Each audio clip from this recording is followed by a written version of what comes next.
So I'm very excited to be here, and want to talk about the opportunity for really a global vision for XR, the Metaverse, and Web3. And there's so much still, even though the Metaverse is purportedly dead. There's still so much confusion around it, and it's not a place or a thing or a destination. It's really a journey. Right? And we're going to be building this digital landscape for the next decade and beyond. And the industry, despite the fact that there's a lot of utility, there's a lot of research that's already been done, there's a lot of proof in ROI, really the industry as a whole is still in its infancy. This is just the very beginning. And we can't forget now that AI is the new favorite child. Right? All technology goes through its moments of hype cycle and waning and waxing. And this is where we are. The interesting thing is that I don't hear a lot of talk about what was arguably the very first metaverse, which is Second Life. And so if you want to understand a little bit about the economics, the community, the art, the beginning of the creator economy, this is a great example. They actually grew to a $500 million market cap. That is remarkable. And the technology was nowhere near where it is today. A spectrum of digitally enhanced worlds, realities, and business models are emerging. Welcome to the Metaverse Continuum. As we reimagine the internet, enterprises must prepare for what's next. Soon, our physical reality will be as programmable as the digital one is today. As synthetic realness evolves, the question of what is real will be found in authenticity. Rule-breaking, horizon-shaping computers are already being built. The time is now for businesses to harness new and emerging tech. Come, meet me in the Metaverse. So I love that concept of programmable world, synthetic reality. All of these terms, they're placeholders, right? I don't even think we'll be using the term metaverse in the future. So I wanted to show this slide because it tells you a couple of things. One is that, yes, it's a huge economic opportunity. Also, that the projections are all over the map. No one really knows. The challenge I have with these numbers is that this means that we're just going to build the same kind of economy in this digital landscape. And I think that would actually be a missed opportunity if we do that, right? We know that the money is there. So this is Travis Scott in Fortnite. He had 12.5 million concurrent viewers. And then another 14 million, it was over 27 million unique visits to this experience. So we don't need an economics first approach. We know the money is there. So when we look at, what will you do? How will you leverage this technology? Even though, my company, we focus entirely on, business and, how to improve processes, but we have to look at consumers, right? Because consumers are still the workforce are still consumers. So we're seeing, of course, that art, games, entertainment, social media, and fashion are all colliding. That's all also part of this next generation of creator economy, right? Alvin talked about jobs being displaced. There will be a whole series of careers around creation and creation of digital assets. So there are these pathways for us to build a different type of economic structure. But the consumer metaverse right now is completely the Wild West. I mean, with NFTs, we've got, the crypto crashes. There's so much going on, and no one's quite cracked it. I think I have some strategies how to move forward. And I don't really look at it as just the metaverse, right? I look at it as a spectrum of reality. So you have augmented reality on one end. That's just a digital overlay, right? We can already do that. You can do that with your phones. On the other end of the spectrum, virtual reality. Fully immersive virtual environments. You're in a headset. It's fully controlled. You have a lot of that here, right, at the center. In the middle is where it starts to get interesting, where it's mixed reality. So it's augmented reality. It's a digital overlay that actually has context to the real world. So I don't really limit, I actually do really like the very simple definition that, the metaverse is really just the 3D internet. But I kind of look at it beyond that. Everything that we're accessing on our 2D screens is just going to live all around us and accessed through wearables. So take a look around the room. Think of your friends, your family, your kids. We are the last generation that is going to be talking about what reality we're in. We're just going to move seamlessly from real life to fully virtual environments and back again. And then we're moving from Web 1 to Web 2 to Web 3. But the reality for me is we're going to live somewhere in Web 2.5. We don't need to move to a completely decentralized construct. There's going to be a reason for us to have centralized data stores, right? So it'll be both. So we will live somewhere in the middle for at least a decade. So let's put the meta elements together. So there's an interactive portion. What is the first thing you think of when I say the word blockchain? Shout it out. Of course you have to be challenging, Mike. Cryptocurrency, right? But cryptocurrency is really just a subset of blockchain. Blockchain as a technology is incredibly elegant and not even just limited to cryptocurrency and even smart contracts, which I'm sure you've heard about. There's the opportunity for provenance, to start building in transparency to business processes. Artificial intelligence, again, the golden child right now. But it is just one of the many technological ingredients that is going to propel us forward. And then from the network standpoint, 5G, we're already moving to 6G, edge and cloud compute, also powered by AI, right? So we need all of these elements together. Now, when I think about the metaverse for business, digital twin comes to mind. It's exactly what it sounds like. It's a digital replica of a physical asset, right? And it can be a plane, it can be, a piece of machinery, into buildings, right? To give us smart buildings. Smart buildings gives us smart cities, and eventually we will have the AR cloud, which again, it may not be called that, but that is a digital replica of the entire planet. And that digital layer will be always on, and it will be a two-way data lane.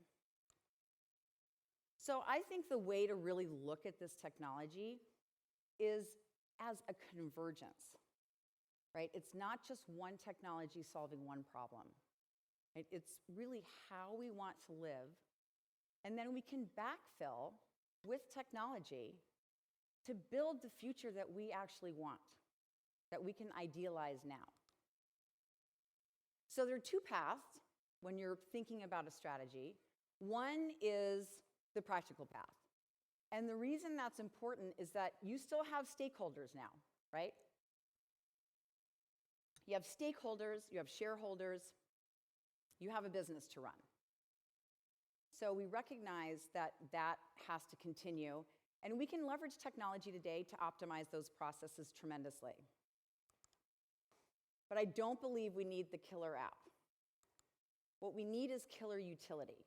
We need to get to the point where we're using this technology on a day-to-day basis in the same way that smartphones didn't really take over until we as consumers could use them every single day. Then we started taking them to work, right? Remember, there was one point we were carrying two phones. One had all of our work software and one had our own stuff on it. But we really need to blend those two. And that's actually why looking at consumer behavior is going to be important in this next evolution. So there, everyone asks, what are the industries that are going to be disrupted? Every single industry is going to be disrupted by this tsunami of technology that's coming today. So really, the important thing is to look at, these are sort of the 4 horizontal pillars. There's many, many other use cases, but these are all well documented, and these are all available today. You can plug in here if you're wondering where to start, right? So collaboration, training, visualization, and design. Those are all things you can do using AR and VR, especially VR. And the other important thing to realize is that everything will be 3D. 3D will be everything. It's ironic that we have taught ourselves to be entertained and to experience data on a 2D screen. And we live in a 3D world, and yet we don't really know how to interact with 3D objects in a 3D space. So we almost have to relearn that. So now comes the fun part, but the hard part. It's the visionary path. So you have to do this as a company in parallel with just using the technology to optimize your processes. But that is not going to be enough to propel you into the future. You need to start thinking about this in a much broader light.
Like that future? Raise your hand.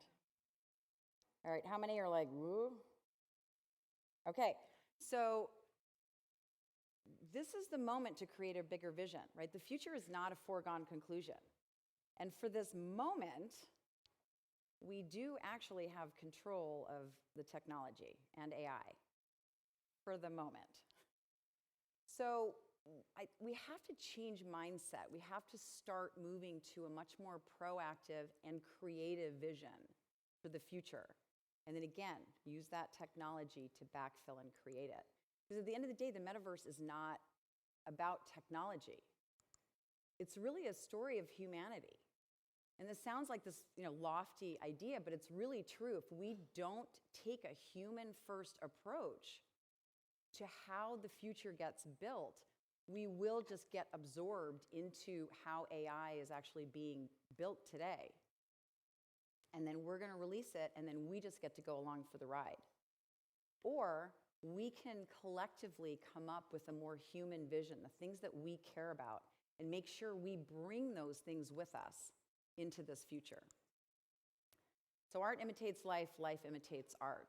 Right? It's not an accident that augmented reality looks like, Minority Report, right? And the metaverse is how Neil Stephenson imagined it, right? Because sci-fi authors write these books, films get made, we all go see the films, we don't have a better vision because we haven't taken the time to think about these things, right? We can barely get through our day as it is. And so we just end up kind of inextricably on this path, which is fine, but it's not a path that we chose or we architected. Right? So again, this is a fundamental mindset shift. So the question I have for all of you is, what haven't we imagined? Right? And Apple's syntax error of think different, it's actually technically is think differently. But it was right, like Steve Jobs is not a genius to a level that any of you are not. All of us have the ability to kind of project ourselves into the future and think about what we want and bring those ideas back. We just don't. We don't because we weren't trained to in school, and we're on this very linear path. We're in this dynamic of, kind of work, play, eat, sleep, rinse, repeat. Right? We need to shake ourselves out of it, especially if AI now is going to give us some time back. Let's use that time to really imagine what the future is that we want. Because Web3 does give us the opportunity to reinvent ourselves. Right? We can define entirely new systems. Right? And I would start with education. Right? Alvin talked about that this morning. We don't need to push out more factory workers. We need to push out critical thinkers. We need to push out creatives. We talk about STEM. It's not, it's STEAM. We have to have art in there, right? If you ask a 5-year-old what they're gonna do, they're gonna be like, well, I'm obviously gonna ride my purple giraffe Fred, we're gonna go to the moon, we're gonna pick some candy from the candy tree, and eat peanut butter and jelly sandwiches. As long as I'm home by dinner, Mom won't be mad. Without even thinking about it.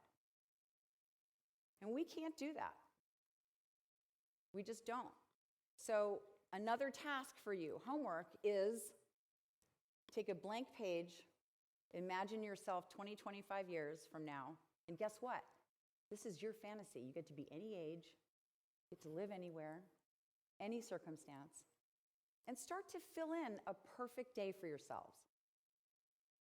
That is not folly. There is scientific evidence that the more you fantasize and the more you create, you actually open neural pathways in your brain, right? And by doing that, you look at the world differently. And you can change outcomes just by imagining. So it's not to say that that fantasy will come true, but it'll give you more powerful tools in your day-to-day life to feel like you have agency in how the future looks. I can't express how much the creative mind is going to be so valuable in this future. So let's cultivate that in our children. It's not even too late for us. We can still do it. And diversity.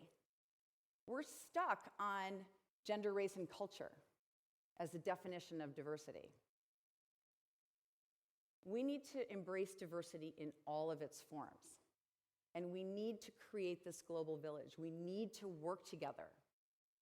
And we all need to come up with our own individual fantasy, because what happens is it ends up being a Venn diagram, right? We all have things that are very personal to us that live in kind of the outer Hebrides out here. But at our core, the things we care about are the things that make us human. And if we all collectively have that vision we do have this opportunity to create this, let's call it Kevin Kelly's protopian world, right? We're not utopian and being Pollyanna-ish. But why wake up and believe in a dystopian future? Let's make something better. Transparency. We're all terrified of this, right? Moving to Web 3. But this transparency allows us to change the economic construct, right? We have this notion that being true and honest makes us, as companies, give up IP or give up competitive advantage. Every single thing we think we know is a construct. The economy is a construct. Color, time, it's all a construct. This technology allows us to simulate completely new outcomes, right? Identity. Who are we going to be? We're going to have avatars that are our digital representatives of us in the digital landscape, and we're going to present differently depending on the environment. But we're going to need to know that the person or AI avatar that we're talking to is who they say they are, even if they're presenting in a completely different way. So we have to rethink what that means to be human in digital form. And value. What would a transparent exchange of value for data be, for example? What would an economy of abundance look like? Why would we recreate an economy of scarcity in an infinite digital landscape? We don't need to do that. What if we measured worth not only in money, but in how we improve the human experience? That's going to be what's important to us in the future.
the clips in that video are at least 3 years old, some 4 and 5 years old.